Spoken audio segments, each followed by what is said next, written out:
મારી વાર્તાનું નામ છે ઠાકર થયા પહેલા.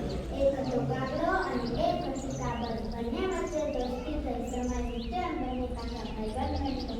પણ બંનેમાં એક ભેદભાવ હતો. કાબર ભલી બોલ હતી પણ કાગડો બહુ પાકો હતો.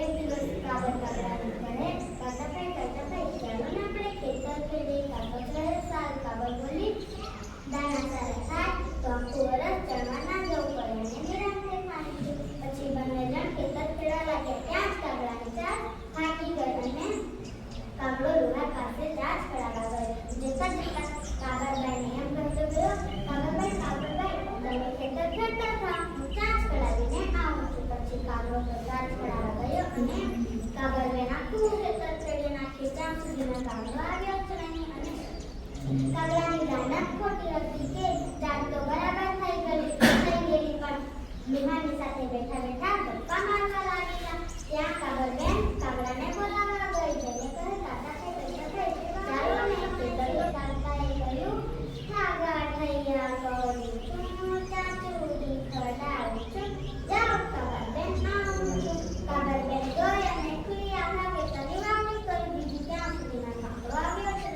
હવે તો સરસ મજાનો મોટો બાજરો ઉગેલો. હવે એને નીંદણનો સમય હતો એટલે વળી પાછી કાગરબેન કાગડાને બોલાવવા ગઈ. જેને કહે, કાકા ચાલો ને નીંદણનો સમય છે, વહેલા નીંદશું નહીં તો પાક બગડી જશે.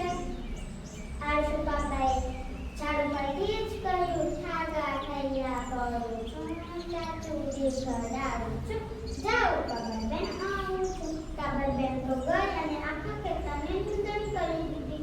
અને થોડા સમયમાં આળસુ કાકાએ બગાસું ખાતા જ કહ્યું, ઠાગા થયા કરું છું, ચાચુડી ખડાવું છું, જાઓ કાગરબેન આવું છું. કાગરબેન તો એની એ વાત સાંભળીને નિરાશ થઈને બીજમાની ખેતીમાં આખા ખેતરની કાપણી કરી દીધી.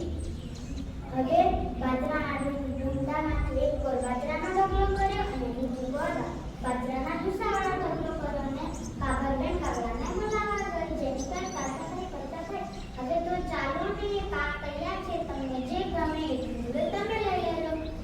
આળસુ કાકાએ કહ્યું કે મારી ચાંચ પણ બરાબર થઈ ગઈ છે, ચાલો કાગરબેન આપણે ખેતરે જઈએ. અને બંને જણ ખેતરે આવ્યા અને કાગરબાઈએ કહ્યું, કાકા ભાઈ તમને જે ગમે એ લો તમારો. કાગડાએ મનમાં વિચાર્યું કે મહેનત કરીને તો મને પાક મળશે, કેટલું સરસ. પછી એ પેલા મોટા સારા ઢગલામાં ઉગીને પડ્યો એને બધે સરસરવા લાગ્યો અને મોં ને હાથ પગે બધા ગુસ્સા કરાઈ ગયા અને કહે, કાગરબેન મને બચાવો, કાગરબેન મને બચાવો. કાગડી બોલી પાડી, કાગરબેન મને બચાવો, કાગરબેન મને બચાવો.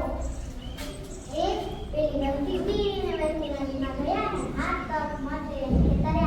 કાગરબેન કહે, કાકા ભાઈ મારા કુટુંબમાં ઓછા સભ્યો છે તો તમે